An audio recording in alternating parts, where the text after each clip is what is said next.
Sir मेरी मेरी मेरी भी खेती है, अभी बता रहा हूँ, मैं बताना चाहूंगा आपको।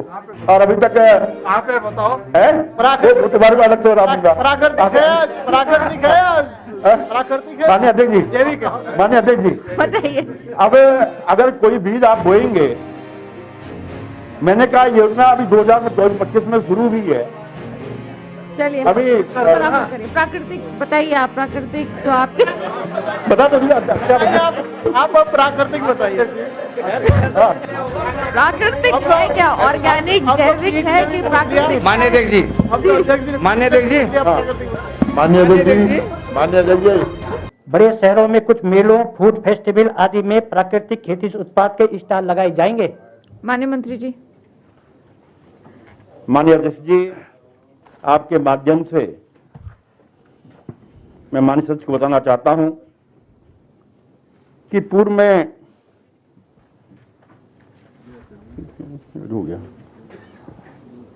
हमारे द्वारा एक मेला देहरादून में लगाया गया था, जिसमें केंद्रीय कृषि मंत्री तत्कालीन तोमर जी व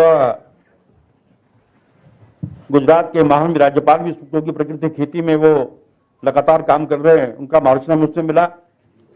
इसी प्रकार हमने कृषि एवं कृषक कल्याण आउटलेट 303 पूरे प्रदेश में हमने बनाए हैं, जिसमें विभाग द्वारा 6 लाख रुपया उसको बनाने के लिए सरकार द्वारा दिया जाता है। ये काम हमारी सरकार कर रही है। माननीय सदस्य प्रीतम सिंह जी। माननीय अध्यक्षा जी, माननीय मंत्री जी ने अपने उत्तर भाषण में कहा है कि जनपद पौड़ी, टिहरी, उत्तरकाशी एवं चमोली के 1950 हेक्टेयर क्षेत्रफल में प्राकृतिक खेती की जा रही है। मैं माननीय मंत्री जी से जानना चाहूँगा कि जितने क्षेत्रफल में 1950 क्षेत्रफल में जो प्राकृतिक खेती की जा रही है, उसमें कितना खाद्यान्न उत्पाद हुआ और उस खाद्यान्न को वितरित जो विपणन की जो व्यवस्था आपने की है, कितना विपणन हुआ है इसका? माननीय अध्यक्ष जी, मैं आपके माध्यम से माननीय प्रीतम जी को बताना चाहता हूं, क्योंकि ये योजना अभी शुरू हुई है और जब योजना धरातल पर आएगी तब उसका उत्पाद होगा, क्योंकि योजना सर्वे के कारण इस योजना में समय लग गया था और जब उत्पाद होगा उसके बाद आपको सही। माननीय सदस्य श्री भुवन कापड़ी जी, उत्पाद अभी हुआ ही नहीं है। नहीं, मैं ये कह रहा हूँ, मैं वही जानना चाह रहा हूँ कि उत्पाद कब प्रारंभ हुआ या होगा? कोई निकट भविष्य में कोई योजना तो होगी आपकी, या अभी हुआ ही नहीं है, सिर्फ जमीन का चयन किया गया? इसमें तो लिखा ना खेती की जा रही है, आपने खेती तो की जा रही है का मतलब तो नहीं, उसका उत्पादन होना चाहिए। माननीय अध्यक्ष जी, मैं आपके माध्यम से माननीय सचिव जी को फिर बताना चाहता हूं कि अभी हमने इन क्षेत्रों का चयन करके क्लस्टर के माध्यम से, क्योंकि ये योजना अभी मैंने जैसे कि कहा कि 2024-25 में शुरू हुई है और इसके परिणाम उसके बाद में नजर आएंगे। ठीक है। हाँ। माननीय सदस्य भुवन कापड़ी जी, अभी खेती की जा रही है लेकिन अभी शुरू हुई है, अभी उत्पाद नहीं हुआ है। आएगी जब आई अगले सत्र में पूछेगा, अगले सत्र में आपको बताएंगे। माननीय मंत्री जी, मैं आपसे ये जानना चाह रहा हूँ, प्राकृतिक खेती एक परंपरागत खेती, एक प्राकृतिक खेती है। प्राकृतिक खेती में आप किन किन फसलों को आप चयनित कर रहे हैं, किन फसलों को आप प्राकृतिक खेती कह रहे हैं, ये जानना चाहता हूँ। जी माननीय मंत्री जी, हो गया, चलिए बढ़िया।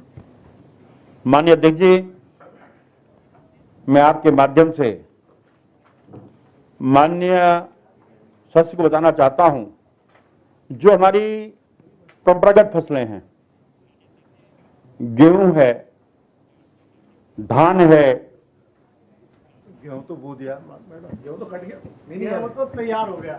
नहीं देखिए, प्राकृतिक खेती की बात कर रहा हूं। प्राकृतिक खेती की तो बात कर रहे हम भी। हाँ, तो गेहूं तो रासायनिक भी होता है। अब जो हमारी उधमसिंह नगर की बेल्ट है, हरिद्वार की बेल्ट है, अरे भाई, वहाँ आपने मैं 150 हेक्टेयर आपने चयनित किया है, तो उसमें गेहूं तो बो रहे होंगे। किनको चयनित किया फसलों को वो जानना चाहते हैं। प्राकृतिक खेती में इन नहीं नहीं देखिए, रसायन देखिए, जो हमारे हरिद्वार जिले हैं, प्राकृतिक में क्या अंतर है ये? जो हमारा उधमसिंह नगर जिला है,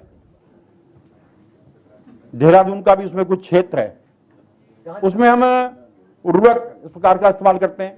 जो हमने ये पौड़ी जो हमने ये स्थान,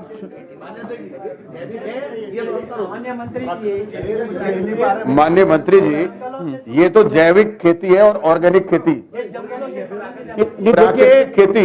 प्राकृतिक खेती वो खेती है जो अपने आप पैदा होती है, जो अपने आप हमारे पहाड़ के जंगलों में पैदा होती है, जैसे हरड़ है, आंवला है, ऐसे बहुत सारी जो है, सेमल का फूल है, ये प्राकृतिक खेती है जो अपने आप पैदा होती है। आप क्या प्राकृतिक खेती को बढ़ावा दे रहे हैं या परंपरागत खेती को बढ़ावा दे रहे हैं? आप क्वेश्चन में देखिए, प्राकृतिक खेती हमारी प्राकृतिक खेती है।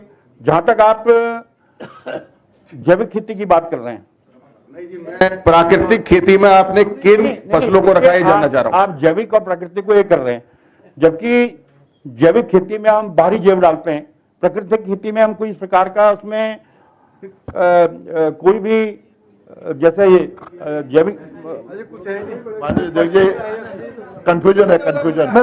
प्राकृतिक खेती और जैविक खेती में कंफ्यूजन है। अरे सचिव को भी नहीं होगा। मेरा एक आग्रह है, मेरा माननीय मंत्री जी, सचिव को भी नहीं होगा। माननीय अध्यक्ष जी, मेरा एक प्रश्न है कि प्राकृतिक खेती और परंपरागत खेती, इन दोनों को अलग अलग कैटेगराइज किया गया कि नहीं किया गया, और प्राकृतिक खेती के अंदर किन उत्पादों को लिया गया है और परंपरागत खेती के अंदर किन उत्पादों को लिया गया, इसको स्पष्ट कर दे, सारी बात स्पष्ट। माननीय मंत्री जी, माननीय अध्यक्ष जी, मैं फिर कहना चाह रहा हूं, जो हमारी जो सभी फसलें हैं, जैसे गेहूं है, धान है, दालें हैं, मिलेट्स हैं, तिलहन है, ये हमारी परंपरागत खेती है। जो प्राकृतिक खेती में हमने इसको लिया है। और जो आप कह रहे हैं जैविक खेती, देखिए, आप ये जो आपका जवाब बना है, आपके अधिकारी भी बैठे होंगे, अरे अधिकारियों को भी पता नहीं होगा प्राकृतिक खेती का। जवाब को स्थगित करें, क्योंकि ये आप जैविक खेती की बात नहीं सही नहीं है। आप जैविक और प्राकृतिक को मिला रहे हैं। आप नहीं, आप प्राकृतिक खेती का मतलब आपके अधिकारी और आप समझ नहीं पा रहे हैं जिन्होंने जवाब बनाया। मानिए, देखिए, मैं आपके माध्यम से माननीय सचिव को फिर जानकारी दे रहा हूं। जो प्राकृतिक खेती है, जो फसलों का नाम तो उन्होंने बता दिया जी, और उसमें जो हम खाद का प्रयोग करते हैं प्राकृतिक खेती में, जैसे जीवामृत है, धनामृत है, जिसमें तो हम इस खाद का उपयोग प्राकृतिक खेती में करते हैं, जो गाय के गोबर और दूध से बनती है। और मैंने फसलें, मैं कह रहा हूँ अधिकारियों को भी नहीं है पता। अध्यक्ष जी, प्रश्न स्थगित कर दीजिए, वो जवाब नहीं आ पा रहा मंत्री। प्रश्न नहीं, आपने मुझसे पूछा।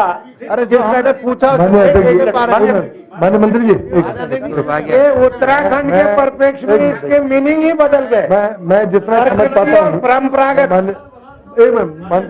माननीय मंत्री जी, माननीय अध्यक्ष जी, प्रश्न का उत्तर स्पष्ट नहीं आ पा रहा है। मैं आपके अनुरोध करना चाहूंगा कि इस प्रश्न को स्थगित कर दें। जी जी, बताइए।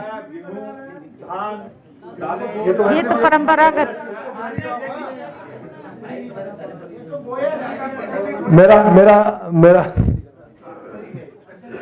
मेरा ऐसा मानना है, और माननीय मंत्री जी से भी अब क्योंकि क्वेश्चन के माध्यम से बात करनी पड़ेगी, प्रकृति प्रदत्त संसाधनों से जो खेती की जाएगी उसको प्राकृतिक खेती ही माना जाएगा। खेती तो वही है, जी हाँ। और जो खेती हमको अन्य उर्वरकों का इस्तेमाल करके उसको हम बढ़ाते हैं, इनहेंस करते हैं, वो अप्राकृतिक मानी जाएगी। तो प्रकृति प्रदत्त संसाधनों से जो परंपरागत खेती की जाती है वो प्राकृतिक खेती होगी, मेरा ऐसा मानना है। माननीय मंत्री जी बोलिए। अब ज्यादा मत घेरो यार, जैविक खेती क्या हुई, ऑर्गेनिक खेती क्या हुई? अरे ज्यादा मत घेरो भाई। चल माननीय अध्यक्ष जी, बोलिए बोलिए बोलिए। मैं आपसे के माध्यम से फिर बताना चाहता हूं कि माननीय सदस्य ने कहा कि आप प्राकृतिक खेती में कौन कौन सी फसलें उगाते हैं। मैं फिर कह रहा हूं, जो हमने इलाका चयनित किया, मैंने बताया आपको, टीरी और नहीं, 2 योजना में लिया है हमने। 1950 तो हमने लिया है मुख्यमंत्री योजना में, और दूसरा हमने लिया है national mission of natural farming में, उसमें 10,000 हेक्टेयर हमने लिया है। और हमारी जो फसलें प्रकृति की, फिर कह रहा हूं, गेहूं, धान, जो हमारी दालें हैं, जो हमारे मिलेट्स हैं, जो हमारे तिलहन हैं। आपने ये पूछा, मैं आपको बता रहा हूं, और क्या पूछना चाहते हैं आप? अरे तो प्रकृति अपने आप तो प्रकृति खेती नहीं है क्या ये? अरे यार कैसी बात कर रहे हैं आप? जब प्रश्न ही सारा प्राकृतिक खेती पे है भाई, प्रश्न ही सारा प्राकृतिक खेती पे है। तो बताओ ना, परंपरागत खेती का क्या मतलब है?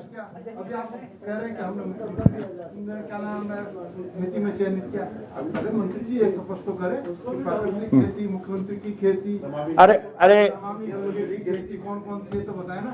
माननीय अध्यक्ष जी, मैं आपके माध्यम से, हमारे बहुत विद्वान साथी हैं और बहुत मिनिस्टर भी रहे हैं, मैं आपको फिर बताना चाह रहा हूं, प्राकृतिक खेती के लिए हमारी सरकार मुख्यमंत्री कृषि विकास योजना की एक योजना लाई है, जिसमें हमने 1950 हेक्टेयर का क्षेत्रफल निश्चित किया, जिसमें पौड़ी, टिहरी, उत्तरकाशी और चमोली को लिया गया है। माननीय अध्यक्ष जी, जो माननीय एक मिनट यार, बड़ी बड़ी बात सुन लो ना। माननीय अध्यक्ष जी, जो माननीय मंत्री जी का उत्तर आया है, आपने कहा कि वर्तमान में राज्य में नमामि गंगे प्राकृतिक कृषि कॉरिडोर योजना के अंतर्गत जनपद पौड़ी, टिहरी, उत्तरकाशी, चमोली में 1550 हेक्टेयर क्षेत्रफल में प्राकृतिक खेती की जा रही है। नमामि गंगे योजना के अंतर्गत कहा है आपने, अब आप कह रहे हैं माननीय कृषि योजना के अंतर्गत। मैं फिर बताना चाह रहा हूं, आप सुन ले आराम से। मैंने कहा प्राकृतिक कृषि कॉरिडोर योजना, जिसमें हमने मुख्यमंत्री कृषि विकास योजना के तहत 1950 हेक्टेयर का क्षेत्र चिन्हित किया है, पौड़ी, टिहरी, उत्तरकाशी और चमोली, जिसके लिए हमने 8 करोड़ की व्यवस्था बजट में की है। दूसरा, क्योंकि प्राकृतिक खेती में 8 करोड़ केंद्र सरकार द्वारा, 1 मिनट, 8 करोड़ की व्यवस्था ना। हाँ, और national mission of natural farming जो केंद्र पोषित योजना है, उसमें 10,000 हेक्टेयर, जिसमें हमने सारे जिले हमने इसमें लिए हैं, और जिसमें 3 साल के अंदर 30 करोड़ की व्यवस्था, 10 करोड़ प्रतिवर्ष इसके लिए व्यवस्था जो है केंद्र सरकार की योजना के माध्यम से की गई है। तो ये मैं आपको व्यवस्था तो ठीक है अध्यक्ष जी, व्यवस्था तो ठीक है, लेकिन अभी आप कह रहे हैं कि 8 करोड़ की व्यवस्था कर दी, लेकिन खेती शुरू नहीं हुई। 1950 हेक्टेयर में जो चयन आपने किया, इस उत्तर भाषण में आपने कहा, उस पर आपने खेती प्रारंभ नहीं की है। आप कह रहे हमने खेती नहीं प्रारंभ कर रखी है, तो चयन किस आधार पर करा, चयन की प्रक्रिया क्या है, ये तो आप बताना पड़ेगा ना। तो लिखा खेती करी जा रही है, आपने लिखा कि खेती करी जा रही है, 8 करोड़ के आपने उसकी व्यवस्था भी कर दी धन की। जो माननीय अध्यक्ष जी, आप तो किसान भी हैं, अब कोई आप किसी, आप मेरी बात सुनिए, आप नहीं है, आप अगर कोई चीज आज बोएंगे, मुझे लगता है ये नहीं है। मैं भी किसान हूँ, मंत्री जी नहीं किसान, मैं भी किसान हूँ, मेरी भी खेती है, अभी बता रहा हूँ, मैं बताना चाहूंगा आपको। और अभी तक आप बताओ है तुम्हारे को अलग से प्राकृतिक है। माननीय अध्यक्ष जी, माननीय अध्यक्ष जी, बताइए। अब अगर कोई बीज आप बोएंगे, मैंने कहा योजना अभी 2025 में शुरू हुई है, चलिए अभी थोड़ा मत करिए। प्राकृतिक बताइए आप, प्राकृतिक जो आपके बता तो दिया क्या बता? आप अब प्राकृतिक बताइए। प्राकृतिक है क्या, ऑर्गेनिक जैविक है कि प्राकृतिक? मान्य अध्यक्ष जी, मान्य अध्यक्ष जी, माननीय अध्यक्ष जी प्रश्न का उत्तर नहीं दे पा रहे मंत्री जी, कृपया इसको बताइए आप, बताइए। देखिए आप बताइए, नहीं तो फिर माननीय अध्यक्ष जी कृपया इसको स्थगित करने का कष्ट करें। माननीय अध्यक्ष जी मैं फिर कह रहा हूँ, उत्तर नहीं आ रहा माननीय अध्यक्ष माननीय अध्यक्ष जी, माननीय अध्यक्ष जी मैं अब फिर कह रहा हूँ, मान्य अध्यक्ष जी एक दिन का समय दीजिए इसके लिए, आगे चलें। स्थगित कर दिया जाए प्रश्न। नहीं माननीय अध्यक्ष जी, मान्य अध्यक्ष जी ये प्रश्न स्थगित कर दिया जाए। स्थगित कर दिया जाए। मंत्री जी प्रश्न स्थगित कर दिया जाए। स्थगित होना चाहिए। माननीय अध्यक्ष जी हम प्राकृतिक और अप्राकृतिक में उलझे रहेंगे। कर दिया जाए। कर दिया जाए मंत्री। स्थगित का टाइम हो गया। माननीय अध्यक्ष जी, हम प्राकृतिक और परंपरागत को समझ ही नहीं पाए। मंत्री जी क्या कहना चाह रहे हैं? बताइए आप, बोलिए प्राकृतिक और उसमें क्या क्या बताइए। प्राकृतिक खेती में क्या बोने जा रहे हैं हम लोग? फिर कहना चाह रहा हूँ, जो हमारी प्राकृतिक खेती है जिसके लिए 1950 हेक्टेयर का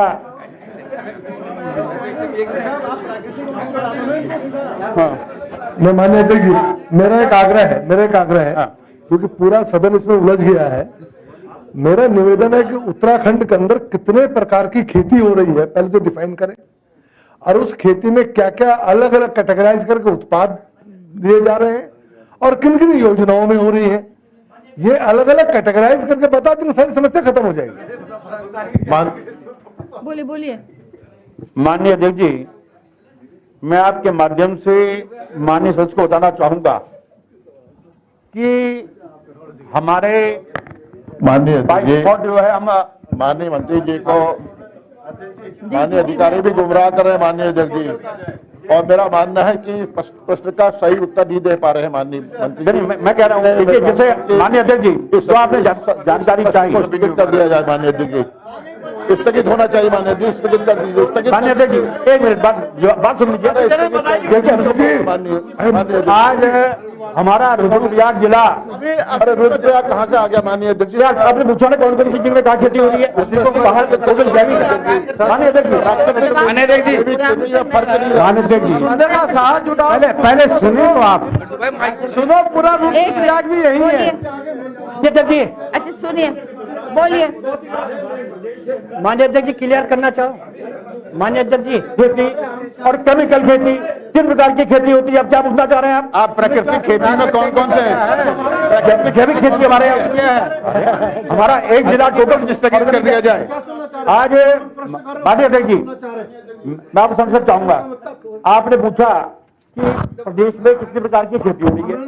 मैं कह रहा हूँ प्राकृतिक खेती हो रही है, जैविक खेती हो रही है और केमिकल खेती हो रही है। माननीय मंत्री जी, प्राकृतिक खेती में आप कौन सी फसल लगाने जा रहे हैं, ये सवाल किया गया है सदस्य के द्वारा। अब आप ये बताइए कि प्राकृतिक खेती में आप कौन से फसल लगाने जा रहे हैं, बस ये बताना है आपको। माननीय अध्यक्ष जी, क्या निर्णय सरकार ने लिया है? हमारे विदर्भ, और अगर प्राकृतिक को आप जैविक मान रहे हैं तो आप बोलिए कि हम प्राकृतिक को जैविक मान रहे हैं, इस चीज को आप बोलिए।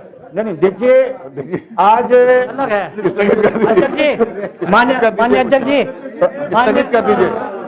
माननीय अध्यक्ष जी, माननीय मंत्री जी, अब मैं इसको स्थगित करूं, इस सवाल के जवाब। भाई इतने सारे सचिव महोदय बैठे हैं, कोई तो पर्ची भिजवा दो। एक मिनट, स्थगित कराइए। प्राकृतिक खेती में माननीय अध्यक्ष जी हमारे गेहूं का उत्तर नहीं आ पा रहा है माननीय अध्यक्ष जी, मूल प्रश्न का उत्तर नहीं आ पा रहा है। अरे सचिव महोदय पर्ची भिजवा दो। प्रश्न 2 को मैं स्थगित कर रही हूँ। हाँ, गुड।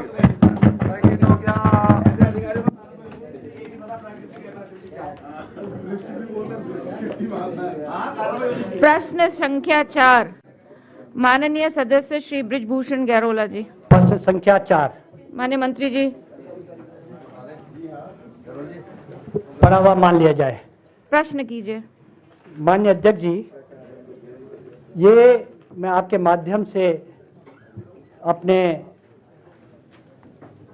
माननीय मंत्री जी से पूछना चाहता हूं, क्योंकि ये उत्तराखंड के नौजवानों से जुड़ा हुआ विषय है और रोजगार से संबंधित है, और माननीय मंत्री जी ने जवाब दिया है कि जो रोजगार मेले यहाँ पर लगाए गए हैं, 208 रोजगार मेले लगाए गए हैं, हमें तो जनप्रतिनिधियों को शायद उसमें सूचना भी नहीं होती होगी। भविष्य में अवश्य माननीय मंत्री जी निर्देश करेंगे कि वहाँ पे जनप्रतिनिधियों की भी सूचना हो, जिससे अधिक से अधिक नौजवान पार्टिसिपेट कर सके।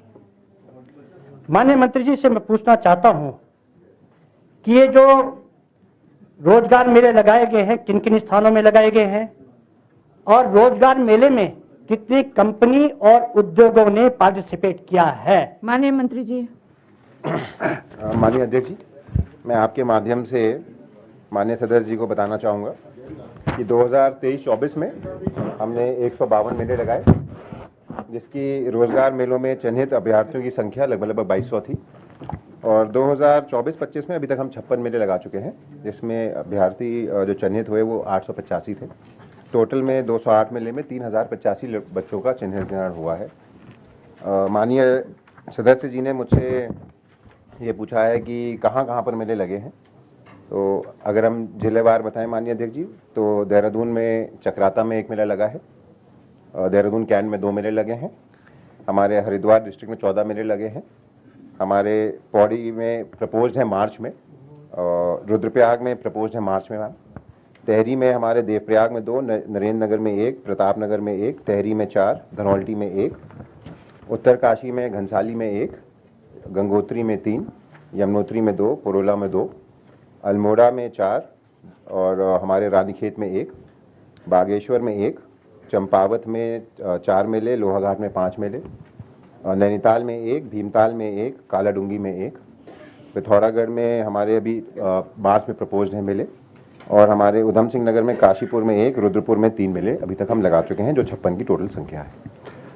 माननीय अध्यक्ष जी, मैं माननीय मंत्री जी से पूछना चाहता हूँ, ये जो सेवा जो योजन विभाग के द्वारा जहाँ पर ये मेले लगे हैं, और जो कंपनियां या जो इंडस्ट्री आती है, वहाँ पर नौजवानों को रोजगार तो समय पत्र पकड़ा दिया जाता है, और महीने 2 महीने के अंदर उनको हैरेसमेंट किया जाता है, वेतन भत्ते समय पे नहीं दिए जाते हैं, और उनको नौकरी से हटा दिया जाता है। बहुत कंप्लेंट आ रही है।